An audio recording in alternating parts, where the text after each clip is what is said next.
That's weird.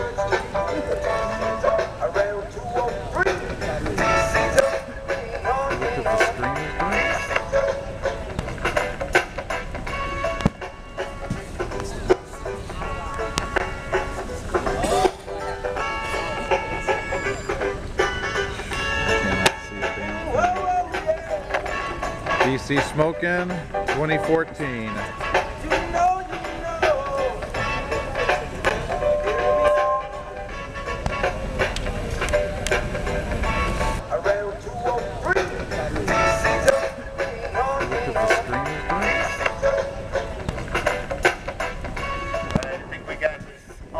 Under control. I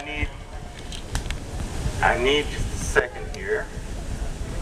See what we can do. All right. Turn down a little bit. Turn that down a little bit. A little bit less gain. And the power amps. I get a little cleaner sound. Okay, that's working. Okay. The beginning of the 45th annual Smokin' in front of the White House in Washington, D.C. Pam Pam Parade! We made it! Hey, everybody, happy 4th of July! Woohoo! Marijuana smokers! Hi! We are... Hi, we are. Love it. I like that. Happy 4th of July and happy birthday, Leah! Happy birthday! I'm sure your birthday party's going to be taking a full swing soon, as our party will be also. See you later. Now, this is the 45th annual Smokin'. Mr. and Mrs. Uncle Tom. And as you can see, we have a very, very large crowd here today, packing the park. I want everybody to take 5 steps back, give everybody enough room to breathe, take it easy. I want you to notice that either marijuana is not popular anymore, or Miguel and I aren't that popular. And it's not that we're not that popular, I would say that it's more, there's some truth to the adage, if I can't dance, I don't want to come to your revolution. That's right. This is the Smokin'. That means people come here and smoke pot on the 4th of July in front of the White House to show their grievance for our federal government not rescheduling marijuana. Now, back in the 70s, before our government was listening to the American people, Americans had no choice but to gather right here where we're standing and they'd smoke a joint. The motto was, bring a joint, make a point, bring a joint. Come to the White House, there would be a confrontation. You probably would get arrested, thrown in jail for the night. But you know what? But that was what we had to do back then to get the government's attention, to let them know we were serious and that we were not going away until things changed. Now that was 25 years ago. Here we are today. Tommy. Get up here. Hey man, Tony, let me speak here. All right, so look. Nowadays, the government on some levels is listening. And the organizers of the Smokin' Mugging on the camera. in our best interest at this time to smoke pot from the White House to make a point. I have another point to make today. Everybody's asking me, when can we smoke pot? When can we get high? After all, the aim of the game on the 4th of July is to feel real good, right? So everybody's asking me, when do I get to feel real good? And I'm telling you, it's going to be later. It's going to be later after we have won the day here and made our point to the people across the street and the people on Capitol Hill, and the people who are at the City Council, and the good people of Washington, D.C., and the good people of America that have come here on the 4th of July, that we deserve equality and respect in our nation. Okay? So to do that, I have a new thing that I am doing. Instead of just smoking pot and not getting my point across, I am trying to get the federal government to adopt this new way of talking to children about smoking pot. And it says, when you become an adult, smoking pot doesn't make you a bad person. It's how you use it in your life that can have positive or negative effects on not only you, but the people around you. So, if you are becoming an adult and you're learning to use cannabis responsibly, you must be aware of how it's affecting not only you, but the people around you. Mostly your parents who you're driving nuts, okay, let's be honest. But you have to be aware of how it's affecting them and be prepared to moderate your behavior in order to get along with everybody else and allow you to be who you want to be. So, I came up with 3 simple words to help express this thought. Moderation, responsibility, and self-control. Moderation. I'm not going to smoke all the time as much as I want. I will decide that maybe it's not a good time to smoke pot in front of the police officer. Moderation. Responsibility. I'm taking responsibility for my actions. If I do decide to smoke marijuana, I will be prepared to wait a while till I feel comfortable doing things that might not necessarily be a good idea to do when you're totally baked. Does that make sense? I don't even know Right? what totally baked feels like. Responsibility. And the last word, self-control. Self-control is a muscle in your mind that needs to be developed and strengthened. It doesn't just come to you, you have to work on it. And it takes practice. But self-control is the thing that's going to be able to give you keys to get along in society and eventually be able to live your life the way you've always felt it should be. You know what I'm talking about? Am I making sense to you? Am I getting across to you? And the reason that this message is so important for not only you, who I mainly came here to talk about with, but also our government. Because, frankly, they've had one opinion for the last 30 years, and that's just say no. They don't want to see it, they don't want to know about it, they don't want to accept that you deserve to be here just like everybody else. They'll say that you do, but deep down inside, because of marijuana prohibition, since 1937, they have a bigotry and bias against you being an equal American in our society. And I'm here to say that is wrong. Not only am I here to say that is wrong, I am here to change the world and make it the way it should be for all of us. And I want till it's done. And what I'm talking about is the federal government needs to adopt my philosophy of talking to children about the message of responsibility, moderation, and self-control, instead of just saying nothing to our children. This is the American government. Are you an ostrich, or are you an eagle? Stand proud, say the truth, don't be afraid, don't bury your head in the ground and ignore the facts. We will no longer allow you to be an ostrich.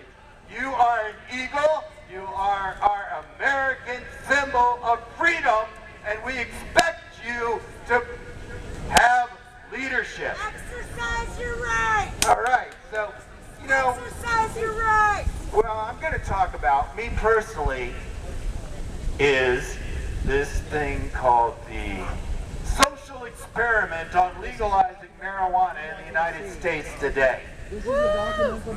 And we're going to do an analysis of all these states. There's about 50 states last time I counted. And some of them make the A grade. Some of them you wouldn't want to be caught dead with possession of marijuana. There's about 10 of them left in the United States where you just really don't want to be caught with marijuana. Okay? But the rest of the states are moving forward. And that's really good. A social experiment, as our government puts it, as the pundits sit there on Capitol Hill and Bill Clinton says, I like the way the experiment's going. Well, I do not like the way the experiment is going. You'd be like, hey John, you get to smoke all the weed you want now. What's wrong? The problem is that it's a slanted playing field in dealing with the social experiment in our country. And the problem is that our federal government will not reschedule marijuana. Marijuana should not be classified as a Schedule I controlled substance. And the only reason that it's been a Schedule I controlled substance for the past 40 years is because the DEA does not want to yield in the war on drugs. It has been their philosophy that you should just say no. There is no benefit to hemp. There's no benefit to medical marijuana. There's no benefit to giving children an equal footing to have a job and an education in our country because marijuana is just bad, according to the DEA. And that's been their philosophy for the last 40 years. Just say no and don't yield. Don't listen to them. But that's wrong. And when you want to conduct a social experiment in the 50 states on what it's like to legalize marijuana, but at the federal level, you create a contradiction and a slanted playing field where people in government housing face eviction when they're following the state law, when people lose their jobs, still to your analysis, when people are still incarcerated in our criminal justice system because the Department of Justice has trouble getting them released. We have a slanted playing field, ladies and gentlemen. Do we not? That's right. Am I right? You're right. Am I right? Yeah. I can't hear you. Am I right? Yeah. I'm right. That's right. I know I'm right. Hey, Pirate. The guy across the street knows I'm right. I know he knows I'm right. You know how I know he knows that I'm right? Where's Georgia and Daisy? Georgia's going to be meeting up with me. He wants it bad. He would do it for us, just like he wants to help people in immigration, just like he wants to help people with gay marriage. He wants to help us bad, but he's having trouble. Yeah. And I get the feeling deep down inside, he's like, it's a good idea, now make me do it. That's right. Make me do it. Yep. And he can't. He can't do it on his own. He's trying every time he faces making a decision and a challenge put before him, a gauntlet. They're saying, no, we don't want to work with you. I understand your position, Mr. President. I understand where you're coming from, all right? So when I'm handing out the grades later on for all the states and Congress, I'm going to hand out the first grade right now to the executive branch. You get an incomplete, Mr. President. We like you. We like the job you're doing, but you're not completing your assignments. And the window is closing on our future. You got to think about soon how your legacy is going to be remembered in the future when you leave office. It's time to get the job done, Mr. President. We're on board. We want your support. We're supporting you. All right, let's bring up a speaker. Who wants to be the first speaker here at the 4th of July? Or maybe we should just say, all right, since nobody wants to get turned in for smoking pot, we're going to just put all that off to the side. Nobody's getting arrested. We're going to engage in our First Amendment right to free speech and our right to gather. And we need a speaker to come up here and carry that message to the American people. Yeah, you're not paying attention, And I man. see a Go ahead, you guys representative speak. from the No, great I'm not going state first. of Ohio taking the stage. All right, Mimi. Mimi! Thank you all for coming out here. I can remember years when this park was full. Now all you Americans have been neutered under the Patriot Act that was put here for your protection. But let me tell you, if the terrorists attacked us for our freedoms, they won. I can tell by the emptiness of this park that you Americans have no balls to stand up for what's right. You know people are out here sick and dying, and you're sitting in your houses because it don't affect you. Shame on you! You should be out here in the streets fighting for people who can't fight for themselves. Because someday it's gonna be you. And if you don't stand up for them now, there ain't gonna be nobody to stand for you. All these people do is work for the corporations because none of you hold them accountable. You do not vote them out of office because you don't vote. Because you don't think it's important. Because you think your vote don't count. Well, it don't count if you don't use it. That's guaranteed. People died for your right to vote. And you piss it away. All over the world, people are dying so they can vote. And you don't bother. Oh, I don't know anything about politics. Well, you should know you're getting hurt. These corporations are not on your side. All they want is your dollars. Okay? They do not want you to be free. You're given options. Okay? You can get in your car and go somewhere that makes you mobile. That does not make you free. You can go to the store and you can decide whether you're going to buy cancer or biopsy. You want the red one or you want the blue one? Those are options. That's all they have given you is options because you don't take your power. Shame on you! There are people dying right now that would give anything to have the power to vote. And none of you do it.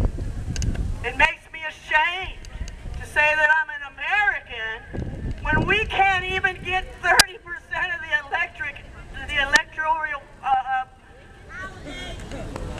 people to get their asses out there and vote. Shame on you. How many people here are visiting that would give their left arm to be able to vote? And you don't want to vote because you might have to pay attention to who's doing what. Well, they're doing it to you. Every time they bust a pothead, that means they did not bust the rapist down the road. They did not bust the guy that just robbed the local deli because they're busy chasing a pothead. Which one is more dangerous to you? Not the pothead! That's right, not the pothead. Now, if you're a box of cookies, then, you know, you might be endangered. But if you're a human, pot smokers do not endanger you. Okay? The Creator put all these plants here. I'm going to be speaking next. Are there Would you mind any of taking a you couple that of know pictures what for any me of when I these do? trees are and what they Hands do? are full, yeah. Except maybe Amy. Thank you, Amy, for being so helpful for us. You know these white ones, these clovers, you can eat them. Potheads buy cookies. Say what? They buy cookies. Potheads buy cookies. Potheads buy cookies, that's right. And do you potheads realize that every time you spend money, you voted? Yeah. Okay? If you buy Nabisco or if you buy Keebler, you're saying that you like their politics as well as their products. So when you find out that, say, Fiji water is stealing all the water on that tiny little island and the island natives don't even have fresh water, that means you say, forget about them, they're not us, it's okay. When you own a cell phone,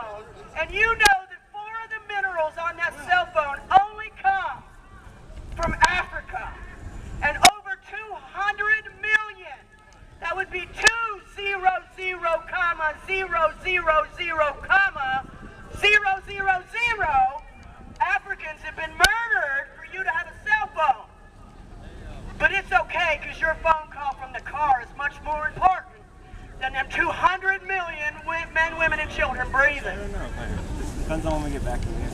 Y'all need to start paying attention. They're hoping that you don't. As long as you don't pay attention, they can do what they want. Okay? They can keep cannabis illegal. They can keep locking us up. And if you don't stand up and say it's wrong, then they think it's all right, because you keep voting with your dollars. You're not voting with your vote. You need to remove the people that are not working for your will. They are your employees. They live off your tax dollars. Okay? Hold them accountable. Write them letters. Tell them that cannabis needs to be made available. Okay? Repeal all cannabis laws. This is stupid that people have to suffer and die of cancer because they can't use this plant. It is stupid that people have to go through life with all these shaken, these are all heavy metal poisonings. Okay? Everything that makes you do this, the corporations did to you. Your MS, your MDs, your I'm sorry, I shouldn't have said that F word, my bad. Alzheimer's disease, these are all heavy metal poisonings. And because you don't have your endocannabinoid system working, because you can't use cannabis, it hits you twice as hard. Whereas if you were using this plant daily like you're supposed to, moderation is right, responsibility is right. But if you were able to use this plant, half these diseases wouldn't exist. You need to get back to what's real. Everything that they're telling you is not. Okay? People that smoke pot don't go out and rape, rob, and pillage. They're too busy at home melting in their couch. Right? Right? How many of you come from here? DC, Virginia, Baltimore? How many came from farther away? We got Ohio. Who else we got? California. Okay. Gotta have that. Michigan. Yeah. Portland? Is that Maine or Oregon? Oregon? California. See, there are people all over this nation that need these laws changed. Whether it be for themselves, whether it be for their loved ones, or maybe it's for somebody they don't even know. But they know that these laws are wrong. It is wrong to lock up somebody for using a plant the Creator put here. Don't tell me you're a good Christian if you're going to get on my case because I use the plants that the Creator put here, and I don't trust the pharmaceutical companies who are man-made poisons. Okay, they are not making cures, they are making customers for life. Where I live, they pay $400 to the school for every child they hook on Ritalin. Every single one of those kids that are hooked on Ritalin are endangered because you're monkeying with their brain chemistry. Every single one of those mass killings was done by a kid that was hooked on this drug so that he would sit down, shut up, and do what he was told. We don't have a problem with ADHD. We have a problem that we don't teach respect and responsibility and consequences to our children. And it's going to get worse before it gets better because nobody is stopping nothing. If you can't vote these morons out of office who are working to imprison you, you ain't got no help. The Creator helps those who help themselves, and y'all ain't helping yourselves very much. Look at you. How many of you actually bought a friend? Oh, now, come on. Somebody bring somebody new that never been here before. 1, 2, 3. How many are you? I remember one year we stopped the Nina, the Pinta, and the Santa Maria down at the corner of Constitution and 17th. There were thousands of us. We were on the corner and we were screaming, "We'll smoke pot whether it's legal or not." This was before medical marijuana, okay? And they stopped the Washington, D.C. parade. They pulled the Nina, the Pinta, and the Santa Maria over to the side of the road and let this bunch of screaming hippies march through the middle of the Washington, D.C. parade to get on the other side of the street so that we could go down to the baseball park. The baseball park that had shade. And now they sit us out there in that hot sun, and the Baltimore sun uses their technology to erase us so that we don't exist. And look, if they took a picture today, we don't exist. Why aren't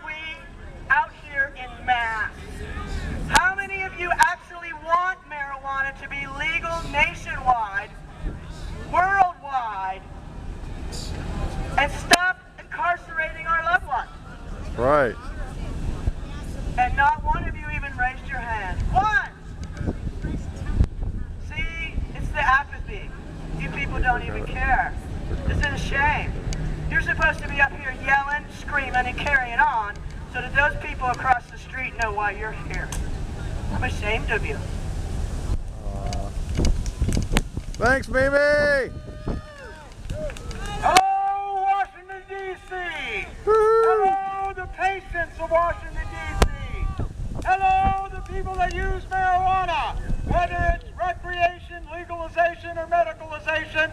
My name is Richard Eastman, a man living with AIDS for 20 years, who stood beside Dennis Perone and Harvey Milk and the Grateful Dead and Janis Joplin, Jimi Hendrix, Jim Morrison, and all the others who have used a simple little plant called cannabis.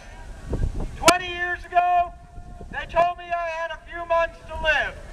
I outlived my doctor, Dr. Charles Farthing, who died in Hong Kong a couple of months ago in the back of a cab of a heart attack working for the Merck Pharmaceutical Company. I'm very suspicious of his death. I believe they told me he died of a heart attack. I think he was murdered by the pharmaceutical industry because he was on to the cure for AIDS and the cure for cancer and the cure for illnesses associated with the miracle medicine called marijuana. In 1937, there was a conspiracy in this nation to change the law about a little plant called cannabis and hemp. There was the industrial giants, DuPont, Hearst, J. Edgar Hoover, the Ku Klux Klan. They didn't like the Mexicans. They didn't like the blacks. They didn't like marijuana. So they decided to ban it and make it illegal and put the handcuffs on it to put people in prison. There's a boy in Texas, 19 years old, right now, who made marijuana brownies, and he's facing life in prison. This is horrible. This is a horrible injustice to the planet, to the people, to the plants. I have survived 20 years with AIDS. I have come to this White House and the Capitol and the Congress and the Senate for almost 20 years, fighting for people with AIDS and cancer and glaucoma and MS and 6,000 illnesses, insomnia, headaches, backaches, PMS. This injustice must end. Dennis Perone wrote a law called the Compassionate Use Act in 1995, and I joined with him, and we opened the first marijuana clubs in America. They were called Cannabis Buyers Clubs. The San Francisco Cannabis Buyers Club, the Los Angeles Cannabis Buyers Club. Mr. Perone, you know him as Dennis, had 25,000 patients on Market Street. Scott Imler and I had 1,000 in West Hollywood. There wasn't 23 states. There was no District of Columbia marijuana law. There was no medical marijuana until November of 1996, when President Clinton became the president and we won in California. How many people like that? Woo! 23 states have since enacted medical marijuana laws. The most recent were Minneapolis and Minnesota and New York. They're a little kooky in New York. I guess Governor Cuomo said we can't smoke it. That's ridiculous. I've been smoking marijuana 51 years and it never killed me. And Mr. Perone is 68 years young and has been smoking it longer than me. I have a friend here who came across America. Would the pirate come to the stage? Would the pirate come to the stage? After I'm done speaking, he's going to sing a song that you all know. And then Miguel Lopez from Colorado, my friend, the great state of Colorado. How many people like Colorado? They legalized it there for everyone. Miguel and I and John Vilka and the pioneers of pot went to Colorado to help a senator. Pirate, come into the front of the stage first. I want you to do me a favor. I want you to take my camera and take a couple of shots, because Mr. Eastman needs a couple of things to show the Congress and the President of me up here speaking. Stand back, that one. Go back over there. Back a little bit there, just shoot. Okay, so ultimately, that was released to me from the United States government. It wasn't from them, but it's about them. This document is from a doctor, dated July 12, 1937. It's from the Congressional Record. They never wanted you to not only hear this or to read it, but I am giving out copies, and I'm going to read it. And then we're going to go on to the next speakers. H.R. 6906, the taxation of marijuana, July 12, 1937. Senator Brown, before we adjourn, I desire to place in the record a letter regarding the pending bill addressed to Senator Harrison by Dr. William C. Woodward of the American Medical Association, Chicago, Illinois. American Medical Association, Bureau of Legal Medicine and Legislation, Chicago, July 10, 1937. Honorable Pat Harrison, Chairman, Committee on Finance, United States Senate, Washington, D.C. Sir, I have been instructed by the Board of Trustees of the American Medical Association to protest on behalf of the association against the enactment in its present form of so much of H.R. 6906 as it relates to the medicinal use of cannabis and its preparations and derivatives. I'm going to stop a moment. They said medicinal use of cannabis in 1937, the beginning of the lie. This letter proves that the government was wrong, and if you don't have a copy, when I'm done, come and see me. The act is entitled, an act to impose an occupational excise tax upon certain dealers in marijuana, to impose a transfer tax upon certain dealings in marijuana, and to safeguard the revenue therefrom by registry and recording. Cannabis and its preparations and derivatives are covered in the bill by the term marijuana, M-A-R-I-H-U-A-N-A. As that term is defined in Section 1, Paragraph B, there is no evidence, however, that the medicinal use of these drugs has caused or is able extent and the obvious, causing cannabis addiction. As remedial agents, they are used to consider restrictions in considerable extent, and the obvious purpose and effect of this bill is to impose so many restrictions on their medical use as to prevent such use altogether. Since the medicinal use of cannabis has not caused and is not causing addiction, the prevention of the use of the drug for medicinal purposes can accomplish no good end whatsoever, how far it may serve to deprive the public of the benefits of a drug that on further research may prove to be of substantial value. It is impossible to foresee.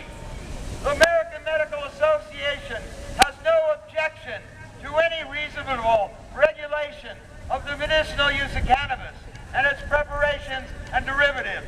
It does protest, however, against being called on to pay a special tax, to use a special order form in order to procure the drug, to keep special records concerning its professional use, and to make special returns to the Treasury Department officials as a condition precedent the use of cannabis in the practice of medicine. In the several states, all separate and apart from the taxes, order forms, records, and reports required under the Harrison Narcotics Act with reference to opium and cocaine and their preparations and derivatives. If the medicinal use of cannabis calls for federal legal regulation further than the legal regulations that now exist, the drug can without difficulty be covered under the provisions of the Harrison Narcotics Act by suitable amendment. By such a procedure, the professional use of cannabis may be readily controlled as effectively are the professional uses of opium and cocoa leaves with less interference with professional practice and less cost and labor on the part of the Treasury Department. It has been suggested that the incorporation of cannabis into the Harrison Narcotic Act would jeopardize the constitutionality of the act, but that suggestion has been supported by no specific statements of its legal basis or citations of legal authorities. Respectively, William C. Woodward, Legislative Counsel, whereupon at 11:35 a.m. Monday, July 12, 1937, the subcommittee adjourned. Well, folks, that's the big lie. In 1 hour, the United States Congress, the Senate, made marijuana, not medicine, but an illegal substance to put people of color for almost 75 years or over. In 1913, California made marijuana illegal. In 1996, Dennis Perone and I made it legal. All use is medical. Please join in with me. All use is medical. I am not a legalizer. I am not a taxizer. I am not a recreationizer. I'm just a humble man living with AIDS who grew up in San Francisco 61 years ago. And I'm here today like I have been for the last 5 or 6 years. And 14 years ago, I was here with John and my friends and some of you for the Millennium Medical Marijuana March. My intent is to keep fighting for the rest of the states and the other countries on the planet that were corrupted by the United States government to make marijuana illegal. I believe there's 300 nations. I might have to go to the UN someday, and I'm willing to do that. With God's help and Mother Nature's help and all the religious beliefs that you might believe in, Buddha, Muhammad, Krishna, the Easter Bunny, Santa Claus, Frosty, the Occupies of DC, the Occupies of Los Angeles. My name is Richard Eastman. I want to introduce my friend, the Pirate. He's 76 years young. He came across America twice. He was here last year. He didn't make it to the White House. He got to the Lincoln Memorial. He sang his song, 2 joints in the morning. He's going to talk about his medicinal use of marijuana for over 60 years. He's been smoking marijuana longer than I've been alive. This man is my hero. A lot of people think I'm a hero. Living with AIDS, saving Magic Johnson's life. Magic Johnson and I had the same doctor, the one that died that I told you I think they murdered. And ultimately, don't let them murder you. Keep fighting for civil liberties. Feed the homeless, house the homeless, feed the hungry. The truth will set us free. Free the weed. This is my friend, the Pirate, from New York originally, part of Occupy LA. I'm going to give him the stage for a few minutes. He's going to sing a song, tell his story, and then my friend from Colorado, Miguel Lopez, will be the next speaker. He is a true hero of the movement, a man living with a serious illness like myself that helped me elect Senator Obama. When I went to the Democratic Convention in Denver, it was Senator Obama. I got a permit. They let me do a marijuana march. It was difficult. We did it. We went to the Seattle Hemp Fest. We went to the North Carolina. My name is Richard Eastman. Thank you for allowing me to speak. I'll maybe speak again towards the end. This is the Pirate. God bless you, Pirate. It's your stage. Hi, folks. I go to Frank himself, a.k.a. the LA Occupy Pirate. I was born in 1937, the year they made hemp and marijuana illegal. I smoked my first joint in 1951 when I was 13 years old, and instantly became a felon in my state of New York. And for 60 years, I was a criminal marijuana smoker. Then I went out to California and got legal. When I went out to California, I was a sick, crippled, crotchety 73-year-old man. I walked with a cane. I was foul and nasty to people because I heard it all the time. Then I got my recommendation and I started bringing my THC level up to its proper level. And now, I sing and dance like everybody else, and I'm 76, I'll be 77 in 3 months. Now, what I really came here to tell you is, me, Free William Frank, and yourself, the Occupy LA Pirates, I smoke 2 joints in the morning. Yes, I do. And I smoke 2 joints at night. And believe it or not, I smoke 2 joints in the afternoon because, well, hell, it makes me feel all right. And I smoke 2 joints in time of peace and 2 in time of war. You know, I smoke 2 joints before I smoke 2 joints. And then I smoke 2 more because I smoke 2 joints. Oh yeah, I smoke 2 joints. Just like you, I smoke 2 joints. That's what I do, I smoke 2 joints. And when I'm through, you know I'm gonna smoke 2 joints. Just hands. That's my little thing. You know? Now I'm here representing the state of California and the city and county of Los Angeles as an occupier, as my shirt goes. You know? Now, one of the things we did in LA is we have meetings every Monday, Wednesday, and Fridays at a park in the middle of Los Angeles. So we wrote a little ditty for that. It says, come on down to LA, where the occupiers stay. You know they got a plan. They're gonna stick it to the man. So if you care to dare, come on down to Pershing Square and occupy, occupy, occupy. That's about it, folks. I hope there's another speaker here, because I'm not really a speaker. I'm a quasi-entertainer and a marijuana hemp activist. Richard, do we have any other speakers?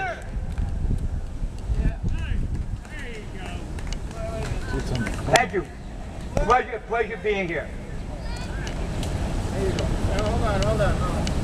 All right, the pirate is an incredible man. He's so modest. I want to tell you the truth about the pirate. He was in Attica. He was in Attica during the Attica uprising. He wasn't just in Attica. He was in Attica during the uprising. And he almost lost his life in the Attica uprising. Oh, sorry. Can you tell us a little bit about that experience? I would really prefer not to. It's a bad experience in my life, and something I don't really like to kick around. Yeah, prison sucks. Survived it. Thank you. There you go. There you go. I just think that people should know that about this guy, man. I've never met anybody that was actually in the Attica uprising. Remember that? Attica! Attica! You're a little bit too young to remember that, but it was like a big calling for, like, you know, young people that wanted to assert themselves. In the 70s, 60s, it was a long time ago. Okay, all right. So, all right, from Michigan. Really? Who's that? All right, from the great state of Michigan, Woo! Ann Arbor. On the thumb, or you know? No, this is how Michiganders do it. Yeah. Michigan, we show you the hand, and then we show you where you're from. I'm from here. Over there. Oh, Chicago is here. Benton Harbor. Detroit is right here. Detroit Motor City. Woohoo! Yeah, woo! Detroit Motor City. I was born in Lansing, mid-Michigan. Lansing is modeled after this beautiful capital that we're all standing in right now. It's almost the same. It really trips me out how they really did model it the same. But I'm from here, northern Michigan. This is where I spent most of my life until I moved to Colonial Beach due to lack of work. What I'm here to tell to you is that it's not just about medical use. Right. They're not just screwing your neighbor. It's about you today. Everyone that's in this park that is driving a car, that is purchasing paper, paper, including paper towel, including all of your needs that you use at home. Your bottled water that comes in a container that was made in China that is poison. If you leave it in your car, you will die from breast cancer due to the water that you drink. There are famous people that are on the internet trying to tell you, don't drink your bottled water because it's poison. Because the bottle that it came from China, and our government is not regulating those plastic containers that they put your own American water into. The only reason you're purchasing that water is because they fluoridated it in order to make you dumber and make your teeth fall out. But the real thing we're here to discuss today is marijuana and hemp. And hemp legalization is the thing that will really change America. There could be 3 simple laws that could change this nation. If we instituted hemp as a growing instrument for fuel, plastic, and paper, within 10 years, we would no longer need fossil fuel, wood, paper, or fossilized plastic. We can create all of the gasoline that we need by growing hemp. We can grow all of the paper that we need by growing hemp. We can grow all of the plastic that we need by growing hemp. And the thing they don't want you to know is that the fuel that you will grow for your car will have a carbon negative impact on the atmosphere. By growing hemp and then putting it into your automobile, your car will thereby have a negative impact on the atmosphere. By purchasing paper that has been made by hemp, your paper will have a negative impact on the carbon atmosphere. By purchasing plastic that has been made by hemp, you will have a negative impact on the carbon atmosphere. Every 1 acre of trees that is grown, an acre of hemp will absorb 5 times the amount of carbon from the atmosphere that you are currently purchasing. Your automobile could actually help save the earth if you were putting hemp processed fuel into your automobile. It's called methanol.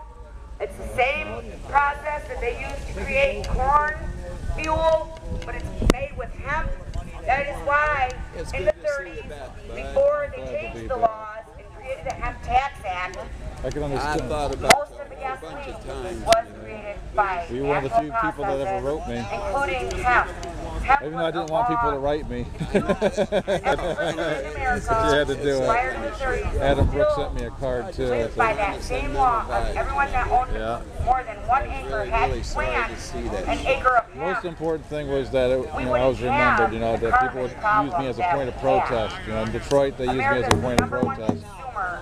Of everything. How was it when We you have was in an there? impact on the world. Well, and 2 lenient judges in a row helped a lot. So, Nebraska, I went straight to work really. The worst time I did in Nebraska was jail time, which sucked really bad. Wood Like paper county jail and shit. and Yeah. plastic that's also Holding and all by that. fossil But fuel. Ohio sucked though. They had me in medium security. Yeah. I was helping people. There is no reason I why almost went that we route. should be fracking the And I earth had or destroying our water or purchasing plastic that is made and he from kinda fossil helped me. fuel. Petroleum Threw it in the hole when he came to is visit. literally poison once you turn it into Well, Ohio, anything I else. lost my bed. I had Ohio, a the good Meant to go storm, back into the the earth's storms mantle reeked in and Ohio. regenerate the earth. And actually in Ohio, people were getting in more trouble for, I truly for believe cigarettes than they in were 10 for years, pot. if we stopped They were I actually was- getting, we were using still fossil allowed to fuels smoke and cigarettes. actually relied on but hemp, Nebraska had legal we would cigarettes in change prison. our The whole place smelled like an ashtray. change the way that people nasty. live, and we would change our lives. My friend came Thank you. and he heard that I was having Let's hear it up for each other. I was having problems with trying to get my pipe in. Good afternoon. Understandable. Good Come to afternoon. visit me. Now, this guy, Good afternoon. Yeah, you died 3 times. My name is Miguel Lopez. I'm from Denver, Colorado. Brought him back. With the 420 rally, which is a big part. And here's some key words that we all need to remember. Because that's recording it all? Yeah, hopefully. A lot of the major I'm lucky. marijuana organizations like Marijuana Policy Project. I don't support the Drug Policy Alliance. I support the genuine grassroots organizations like ourselves. Another key word, the enduring ambition of the movement. We are the people, not the lobbyists, who will soon to overregulate the system, to killing small business opportunities, and nothing for the classes affected by prohibition will be done. You on, they will shine you on and mislead you Those bars might. with false advertisements in their campaign, It's not a good angle. while at the same time, Unless you want to move. we talk about, You can park me right again, out the here. enduring ambition of the movement to help the planet. But at the same time, they're under-regulating the industry in Colorado that's destroying the planet. In fact, many of us here are people who oppose groups like How about Monsanto, back over on the other side of the who bench have here? Right over there, publicly, no? openly, Okay, right and there. are part of the marijuana industry in Colorado. This is not a part of the enduring ambition of the movement. So please, be aware of these issues today and all the rules Yeah, right that are over ever made in this land ever since the Declaration of Independence. I do not celebrate the 4th of July. If you celebrate the 4th of July, you're a dummy. Do you know what you're celebrating? When you're celebrating the 4th of July, it wasn't intended for everybody while they were murdering Mexicans, calling Indians savages, and enslaving black people. They say in Colorado you're a piker for Zubulon Pike, who supposedly discovered the mountains. But let me tell you something. Jay! The Spanish were there 500 years, and even before that, the Indians were there 50,000 years.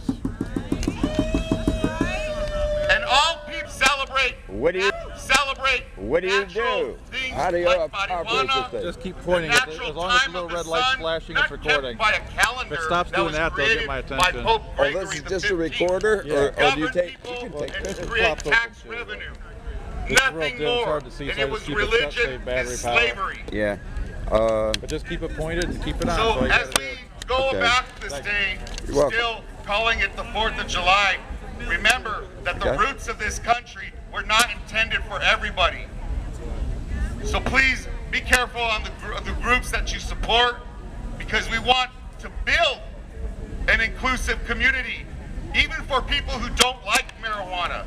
Tell them we want to include you in the discussion as long as we are discussing respect and equality. So if you guys ever heard of the big 420 rally smokeout in Denver, please come by, check it out, and enjoy the rest of your day and celebrate freedom, because it wasn't on the 4th of July. You were born free people. Your independence was your birthday. Happy birthday, you all. It is my birthday. Yeah, it is his birthday. Happy birthday. Thanks a lot, Mr. Lopez. Well, I see a lot of familiar faces. I hope I'm familiar. Anybody that's missed me for the last 3 years or so, raise your hand. You remember who I am. I'm Jay Statzer with Cures, not Wars. And I'm a rally organizer myself. For 15 years putting on the Detroit edition of the Worldwide Cannabis March. And I call it cannabis, I don't call it marijuana. And I think if Jack Herer was able to tour the universities of this country for only 2 years and reintroduce the word hemp back into the English language, can we go campus to campus and state to state, the kick, the word of our oppression, that evil, lie, racial, hate speech word, marijuana, out of the English language, and therefore out of our laws? How can a law in America be a legal law if racist hate speech is written into the text of that law. They could have called it wetback weed. They called it marijuana. It's the same thing. It's from La Cucaracha, for crying out loud. What is a word like that doing in our laws? And they can't agree on the spelling. In Michigan, several years ago, I told you here at this event about how we legalized for the patients there. And what a great thing it was. The sky didn't fall and there weren't axe murders happening in every town and county. How come? Well, what the police have done, and they've taken it upon themselves to do, is find ways to cheat people and bust them anyways, even though they're illegally using their medicine. Now, a friend of mine named Otto, not too far from me in Niles, Michigan, was framed by a state police detective who posed as a legal patient with a real card in his hand, going to a provider who made the mistake of not being a secret provider. He was public about it and would admit it on Facebook and whatnot. And they stalked him on Facebook, and they brought an agent to his house with a card posing as a patient to trick this legal caregiver into making what was supposedly an illegal marijuana sale. And enough times because they want to get you 3 times in a row so they can apply the 3 strikes law on you and circumvent a lot of your rights in court. And he's fighting for his freedom right now, and he's looking at some serious prison time for being a legal man, legal provider, tricked by the police into doing something that was legal. And they still want to bust them for it. So the struggle always continues. We're not going to have this problem solved, and the patients are never really going to be safe, and their caregivers are never really going to be safe until we solve the actual problem. We need to legalize cannabis for all uses. I am done with the medical only. We have proven our point. You can no longer call cannabis a Schedule I drug because in 23 states there is an accepted medical use for it now. But do they care? No. Do they do their job? No. Of course they're there not to do their job. Half that House of Congress was sent there to not do their job on purpose. To try in a traitorous attempt to sabotage this country because we voted for the wrong color guy for president. Obama, last time I was here, or maybe the time before that, I sang a song to you. Maybe this would be good to have this song that everybody could participate in. And basically the chorus is Obama, and then I say something before that, like, we're still waiting, Obama. We're still waiting, Obama, everybody. We're still waiting, Obama, and being pretty patient about it. We're still waiting, Obama. It's not funny, Obama. It's not funny, Obama. Getting busted and being in prison ain't funny, Obama. Providing legal medical medicine to the dispensaries in D.C. and the DEA doesn't like that idea and busts me in Ohio. I have been away from this event for 3 years, not by choice, but because I was a captive in the Civil War on drugs. And I did 1.5 years in Ohio and 1.5 years in Nebraska because I was so pissed they busted me, I had to do it again. Because I'm not afraid. I have my pot pride. Just let me say the things at my sentencing hearing that I was prevented from saying in front of a jury of my peers in court. Or you might not be seeing me for another 18 years. But I want to tell you, despite Obama saying that he's going to lay off the patients, he's not laying off the caregivers. And again, the caregivers are becoming targets. And I told the people in Michigan, I told Michigan Normal, I told MPP, if we did just medical only in Michigan, when we were ready for the whole enchilada, we would just put the patients and their caregivers on the front lines. And for a lot of people, that was okay because they weren't patients, they weren't caregivers. So they weren't going to have their necks out. And now we're seeing it. Even though people are legally growing and using cannabis in Michigan, they're still getting busted for it and having to defend themselves. And of course, Takes all your money. here we are on the 4th of July, declaring our independence. And I can say to you that on my journey here, after 3 years in prison, I was finally able to feel like I was free again. I finally felt like I had reclaimed my house, my property, the things I had before that fateful day when I was arrested. I feel like I finally got my life back again. But now what about the rest?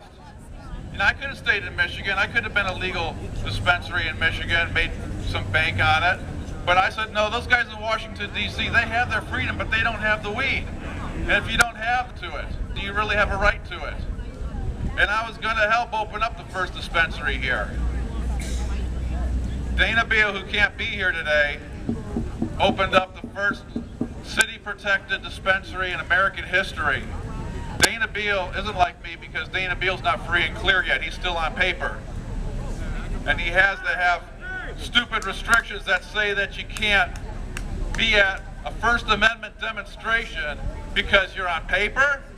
And for what? For medical? A demonstration about the very subject that you went to prison for? That's why I'm here. And I'm back. And I'm back with a vengeance. They stole 3 years of my life. They drew first blood. I got a couple good digs in.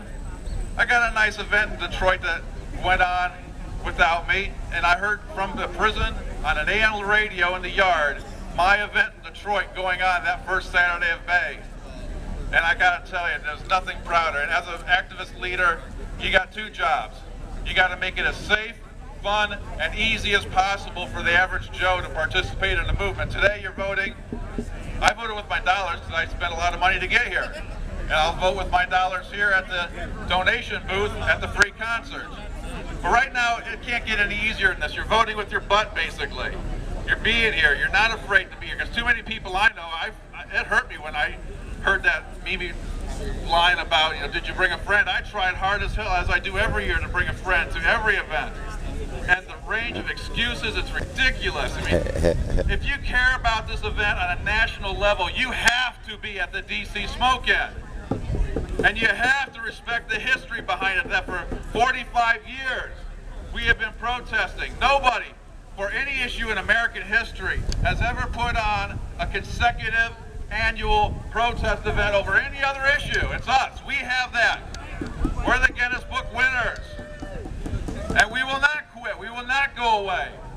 And we represent people by being here. Because of all the people, the biggest reason and the one that pisses me off the most why I can't get my friends here is because they're afraid. Oh, there's cameras everywhere. Maybe not around the Pentagon when something hits it, but there's cameras everywhere else. And you can show up and you get your picture taken and they're going to know you and they're going to follow you. Come on, man. They have technology that can plug in and have you follow, do whatever you want, make you disappear, make your account disappear.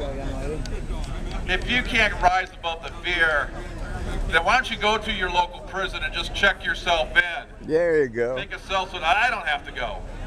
Because you're in prison. I took a while to get that damn prison out of my mind. And I have PTSD. I never knew all these years protesting about medical cannabis that I would someday be a patient. Or at least I thought it might have been as a geriatric patient. But now I have a disorder covered by the Michigan Medical Marijuana Act, and I can grow in my house in Michigan. But it's still not enough. They still have the battle being waged in other states. We're running out of states that have the ballot initiative process. Just about every state that has that process has legalized cannabis now. When I went to prison, 13 states were legal for what I did. When I came out, 23 states were legal for what I did. Where's my compensation? Where's my veterans benefits on the Civil War on drugs? And it better not go to the Bill Bennetts of this world. It better not go to the Rumsfelds of this world. But I want to tell you that pot is the anti-drug. They called me a big fat liar in Detroit for saying that pot's the anti-drug. And I just sued them too, except they made a beautiful display on the page that said pot, the anti-drug, with the leaf behind it. I've got a poster of that on my wall now. I'm so cheesy. call me, whatever you call my mother, whatever you want after doing a favor for me like that. You can't buy that kind of promotion. What I meant was that nobody has ever overdosed on pot. And believe me, I've tried. All these other drugs and things that aren't drugs, like potatoes, you can overdose on, but not pot, because pot is the anti-drug. Nobody has gone on to be addicted to pot. It's impossible to get addicted to pot because pot doesn't work in the dopamine pathways, it works in the melatonin pathways. When you smoke pot, it's nothing but a daydream. You release all your melatonin that's available. That's why when you smoke 1 or 2 hits, you don't get any higher on hit 4, 5, 6, 7. Why a joint gets a group of people in a circle higher than it gets a single person? Because it's a love thing, it's a sharing thing. But it's also dreaming, and dreaming is one of the best things, the healthiest things that your mind can do.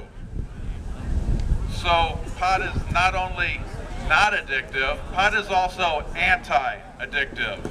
This melatonin release effect that leads to a growth factor, that GDNF that can be released in a very small level, but it happens, allows your brain to recover, to rebuild itself.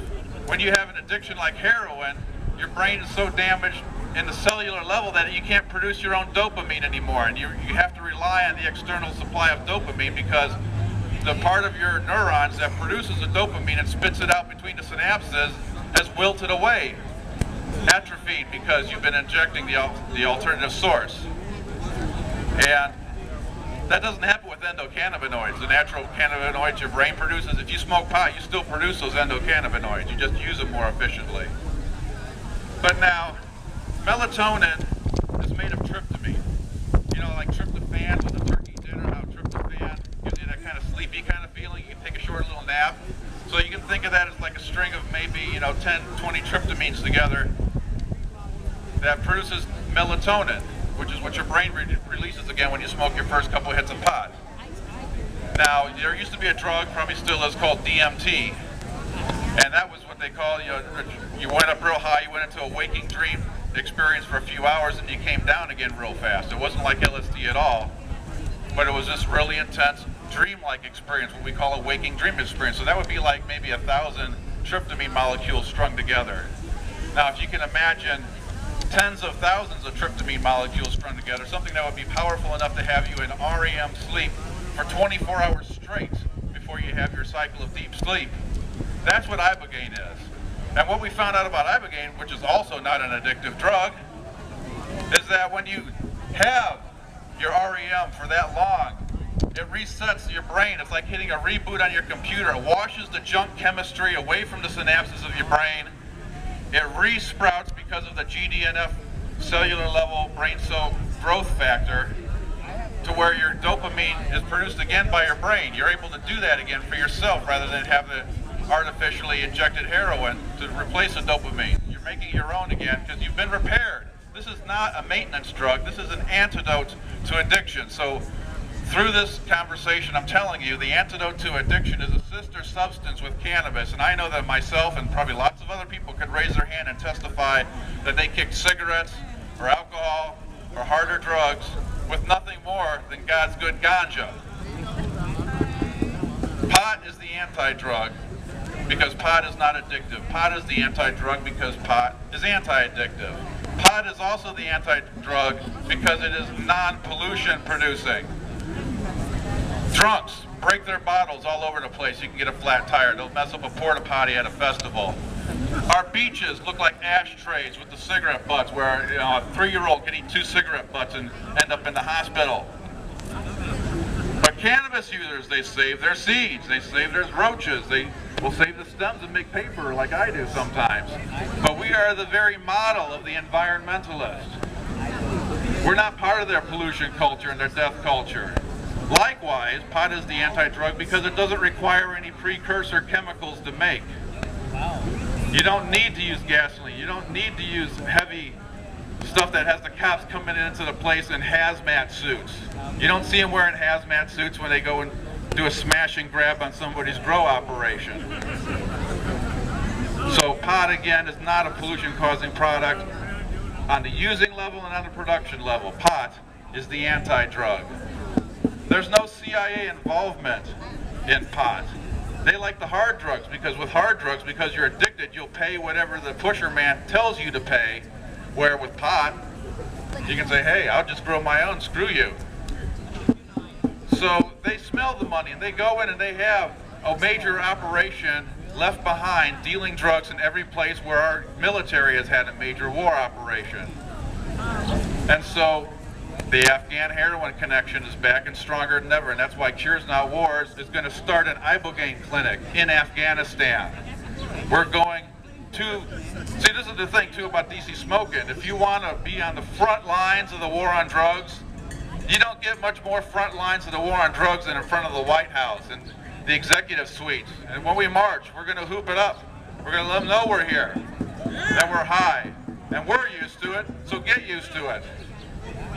And the other thing is why pot is the anti-drug is because every bit of history against cannabis is stupid, sick, racist.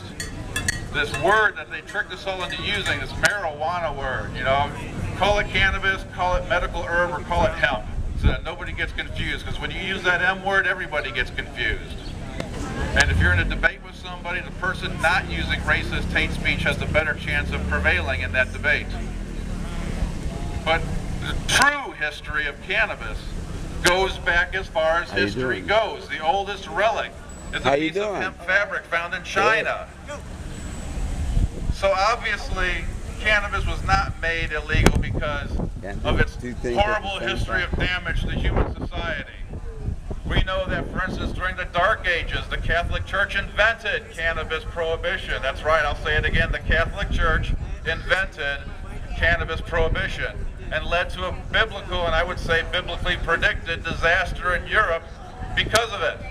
But what did they do? They illegalized cannabis not because it was naughty to smoke it, and there probably weren't even that many people smoking it that weren't aristocrats. It was naughty because women used it in the practice of medicine, and if you want to have a university system to train men to do all your medicine,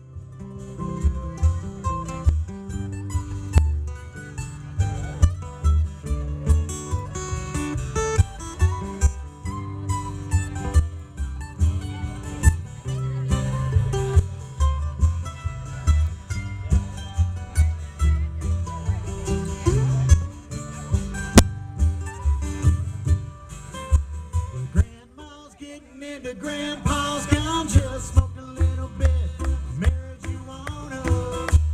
She just hasn't been the same. She just sits around the kitchen, special brownies she's baking. He's the last down, Grandpa's Jamaican. But the grandkids don't complain. Well, they don't complain.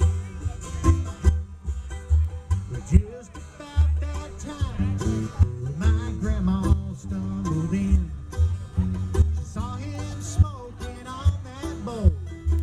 I thought it'd be the end, but then he passed it to her. It caught me by surprise, but I guess it would explain why grandma's always got bloodshot eyes. Grandma's getting into grandpa's got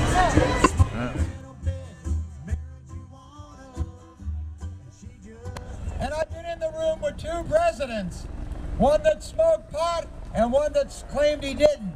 And you know their names. President Bill Clinton, who said he didn't inhale, met me 14 years ago. And he wasn't joking around, and I don't think he was lying, because Hillary was making him brownies. It's a true story. And that isn't a plug for Hillary, but I'm a Democrat. And ultimately, whoever runs for president, whether it's Hillary or the Easter Bunny, I'm voting Democratic. Because we have a two-party system, they're not great, but the Democrats and some of the Republicans recently voted to defund the DEA. And 219 congresspeople voted to defund the DEA, and 189 voted against that. And now we need the United States Senate to do the same thing. And like John Pilka said, the organizer of this event with Miguel Lopez and myself, and Billy here with the band and everything, send the DEA to Afghanistan, where they can go after the heroin addicts. Because marijuana does not belong in Section 1 or Schedule 1 like heroin. It was a big lie. The big lie. 1913, 1937. One doctor in 1937 went before Congress and said, "You're making a big mistake. Marijuana is a medicine." For the people that were at the park earlier in Lafayette Park, I gave out a document from the government. In a minute, I'm going to come out there and give out another document. I want you to read it carefully. And I'm not going to talk too much longer because we have a lot of other great bands and maybe a couple more speakers. But I'm honored to be here on this stage for over 5-6 years now at the Smoke Inn. I'm living with AIDS for 20 years. I have 600 or 700 T cells. That's better than 22 20 years ago. And now they tell me I can live another 40 years. That would make me, in 40 years, I'll be 101 years old. I just turned 61, Mr. Barone turned 68, and marijuana's been illegal since 1937. But you know what? There's no such thing as legalization. There's no such thing as taxation. There's no such thing as recreation. All use is medical. All use is medical. All use is medical. All use is medical. You know why? Prior to 1937, like I told you, it was a medicine in this country. And Barack Obama, our president, believes in the medical use of marijuana. I was in the room with Barack Obama about 2 years ago when he was running for the re-election. And Jimmy Kimmel came on the next night. How many people watch Jimmy Kimmel? Raise your hand. Okay, Jimmy Kimmel's a big pothead, and that's okay. It's okay to be a pothead. I smoke pot and I like it a lot. But the president, listen to this. I interrupted the president twice at this party I was at, and they didn't throw me out. They threw out a guy that called him the Antichrist. The Secret Service took him out. But I interrupted the president twice, and Jimmy Kimmel came on the next night and said, they threw out the guy that called him the Antichrist, but they let the pot guy stay. Free the weed and end corporate greed. My name is Richard Eastman. I have a few flags left for a $20 donation. Please donate to the band. Come up here and donate $1, a $5, a $10. Costs thousands of dollars to do this. If you don't have any money, that's okay. Free the weed and end corporate greed. I have one t-shirt to throw out. Don't fight over it. I'm going to throw it down in the middle. Maybe the lucky gentleman out there he caught it. Oh! All right. So I don't know who's coming up next. I'm going to talk a little bit more. It's not just about AIDS, cancer, glaucoma, MS. Here's our wonderful MC. He said, I got 2 more minutes. You know, how many people in this audience got the munchies? Raise your hand. Okay, how many people have had insomnia and marijuana helped you? How many women used it for PMS? Queen Victoria used cannabis for PMS. People, Montel Williams is a friend of mine. He uses it for MS. Cancer is curing kids with cancer. How many people heard of Charlotte's Web? How many people heard of the miracle marijuana oil? Okay, this is a plant. For 5,000 years, the Chinese used it like ginseng. They found it in the Iceman, a hemp guy, 25,000 years ago. I'm wearing a hemp bag. See this hemp bag here? It won't wear out. Hemp doesn't rot. The United States won the Civil War because we had hemp uniforms. The Confederates had cotton uniforms. They rotted on their stinking bodies. The Union soldiers had hemp uniforms. They didn't rot. How many people know the sails on the ships were made of hemp? How many people know that hemp can save the planet? Okay, let's all say it. Hemp can save the planet. Hemp can save the planet. I want to dedicate the next couple of moments to all the people that have died that used marijuana. Jack Herrera, the Emperor of Hemp, Brownie Mary, Jonathan with AIDS, Dennis Peron's boyfriend, Richard Eastman's friend and boyfriend Mario Abad. Too many people died. Too many people died. The United States government, the Congress, the Senate, the President wants to reschedule marijuana as a medicine. Colorado, Washington State are a wonderful example of freedom. I'm about to get off the mic. I might talk later. Enjoy the fireworks. My name is Richard Eastman. Free the weed. See you next year.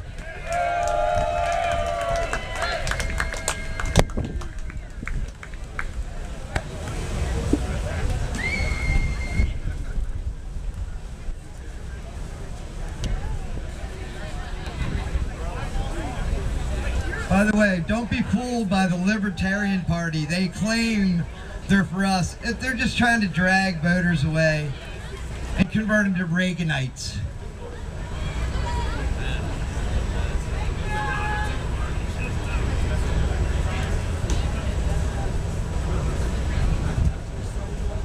All right, we have Mr. Greenbud coming up. He's going to sing you some funny songs about life in the weed lane.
Check 1 2, testing. Legalize marijuana everywhere. Not just in Colorado, not just in Washington State, but everywhere. I don't really hear a lot here. Check 1 2, test 1 2, check 1 3 7 19 12. Check. Oh, we got some now. Is that some there?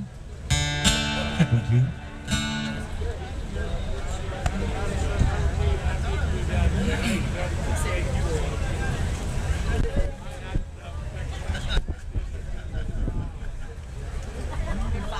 Maybe am I hearing it? Is that there? Is it there? It's just, I can hear it live. Does it sound louder over there? You want to turn it down? That's cool. Check 1 2, check. Oh wow, yeah, it's coming out louder there than it is there. Oh, there we go.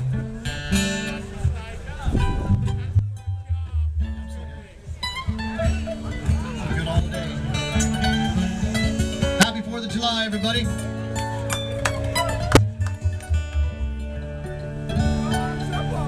It was real nice coming through security so I could celebrate my freedom.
hands behind me.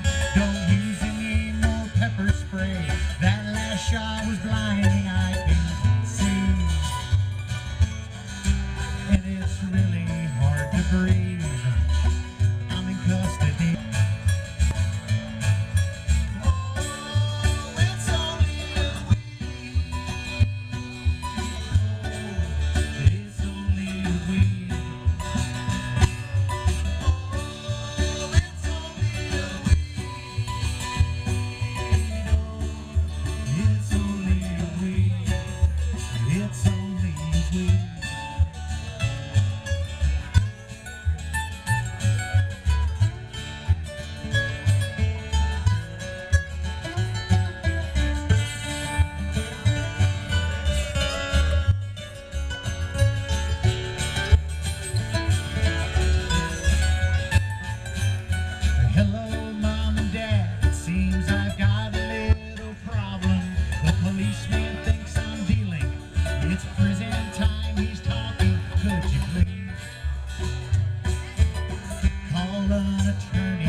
Prison life is really hard.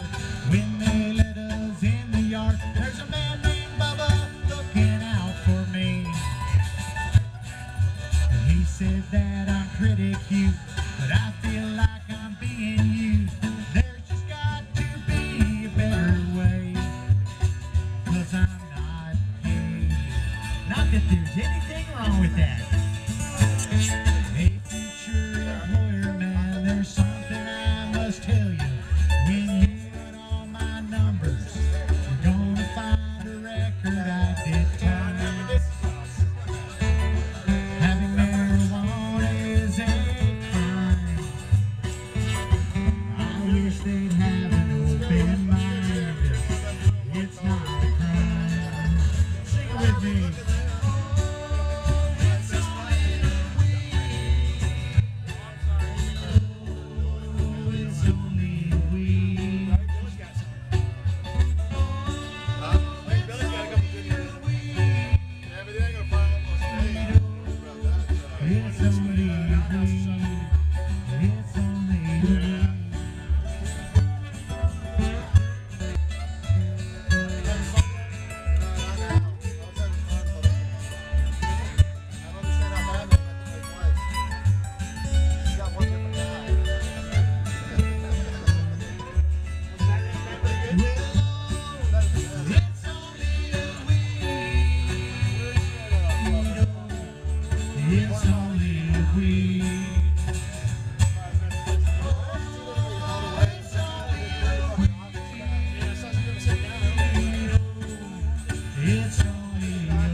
It's only a week.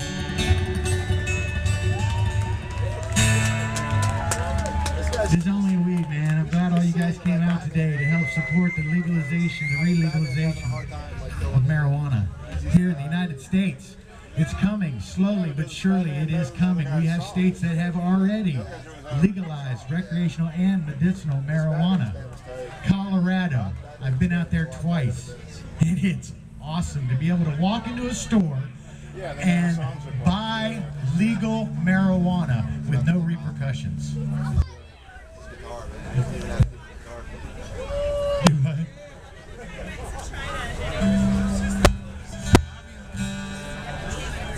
know, sometimes bad things happen to people that have marijuana. In that last story, we had a poor guy who got thrown in jail, who lost his job because he couldn't make bail. He called his parents. Parents turned his back on him, all because he got a little bit of weed. Now he can't find a job, or everywhere he goes, he's stamped a criminal because of a plant. Yeah.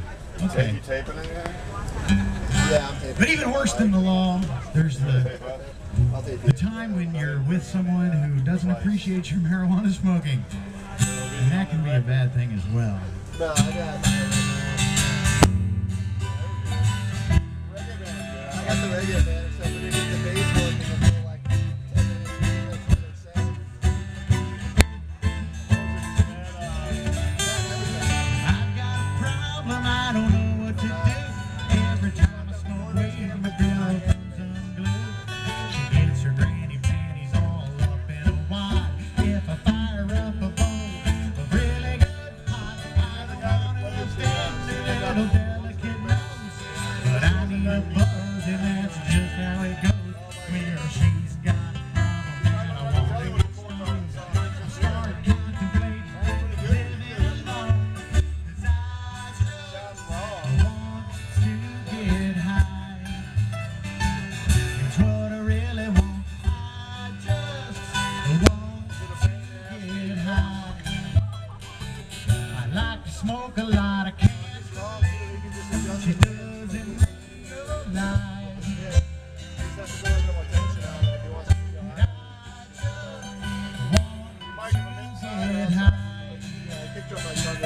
I just want to get high.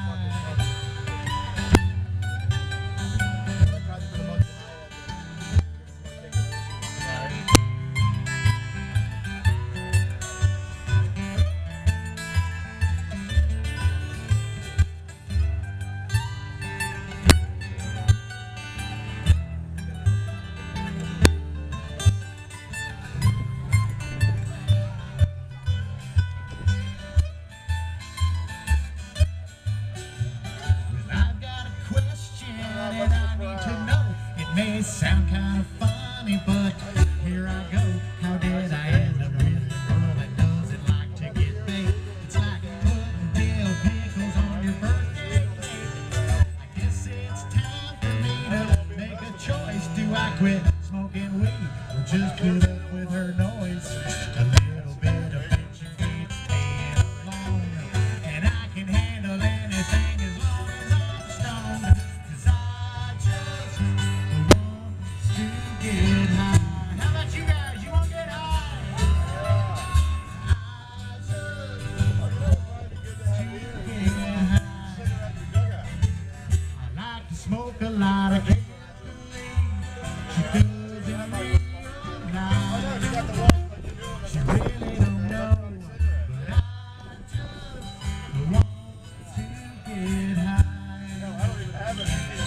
just want to get high.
I just want to get high.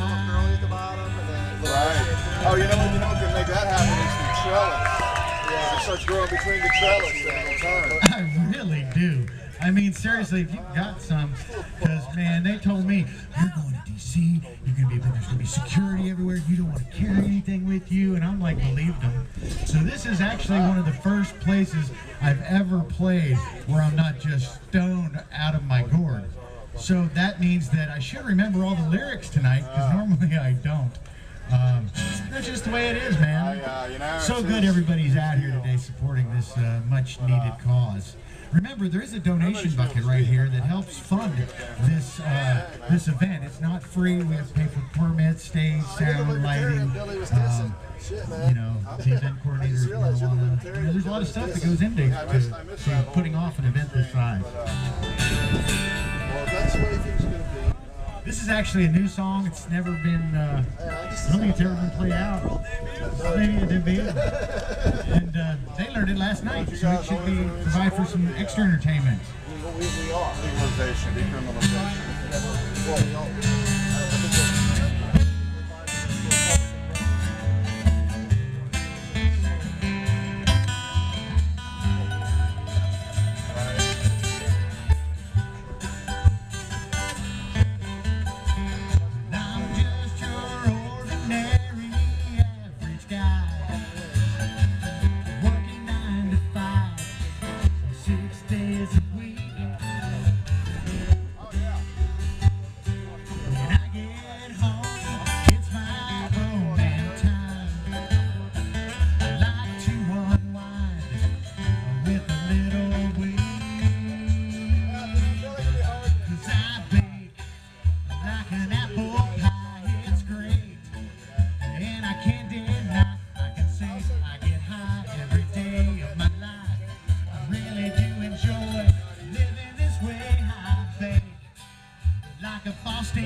guys bake? Deep fry. Man, I want to give a little shout out to a company that's been sponsoring me. They're called Lush Lighting. They make LED lights to allow you to grow your own herbs. It's actually for medical marijuana. They're not afraid, man. They just say, these are grow lights, use them to grow great pot. And it really does. So, Lush Lighting and lushledlighting.com. Sorry for the commercial. What time is it, Lee? It's 4:19. Is it? 4:20?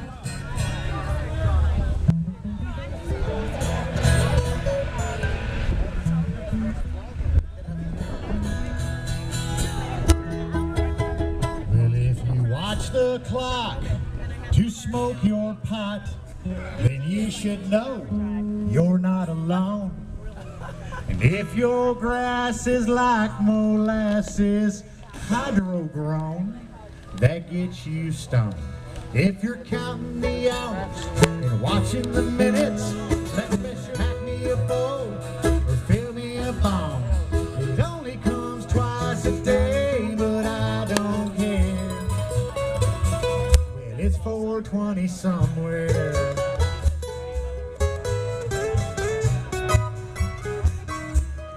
Smells like it's 4:20 right over there.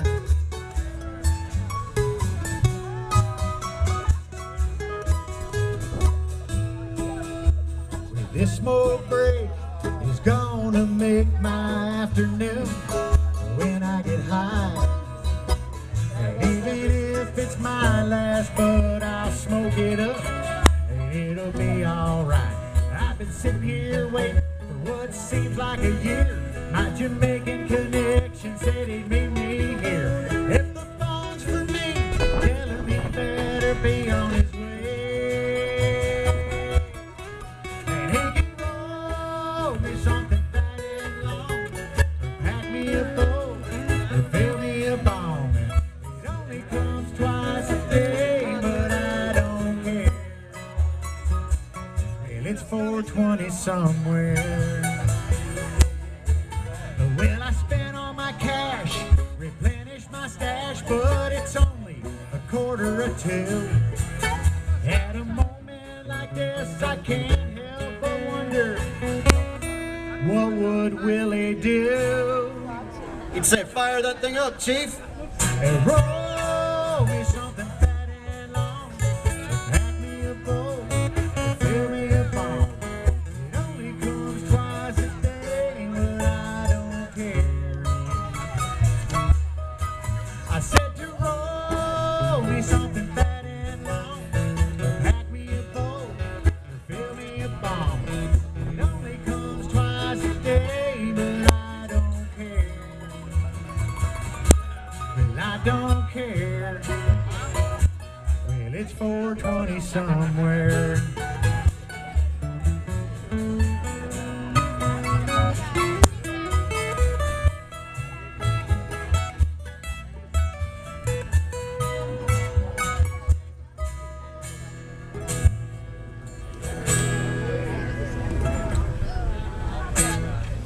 Oh, it's 4:20 somewhere. That's a little parody song from Jimmy Buffett and Alan Jackson that we kind of changed to make it more stoner friendly.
stood there. The sensors were getting stoned. I wasn't thinking, I'm ashamed to say I didn't mean to do anything wrong. But my friend said, Chief, I can't believe that you're the one who's bogarting. They told me, pass. They don't sit there and hold it. We'll take a hit and give it back. 'Cause we all wanna smoke it, light that fire underneath your ass. When it's puff, puff, pass.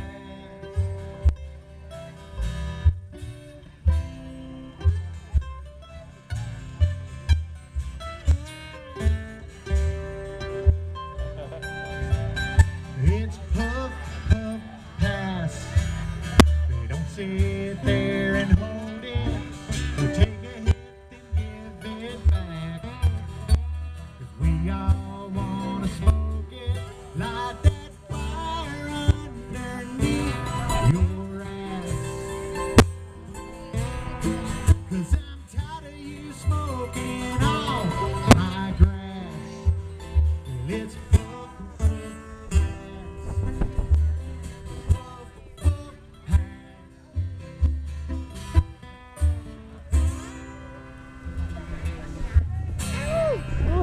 Very important rule if you're going to smoke marijuana. Puff, puff, pass. Unless you're out here because you don't want to be seen passing it It's the around. passing that gets you in trouble. That's what gets you in trouble, isn't it? Yeah. This puff puff flag. You got that up there? Yeah, always. My tripod knows. It failed. Makes life a little more difficult.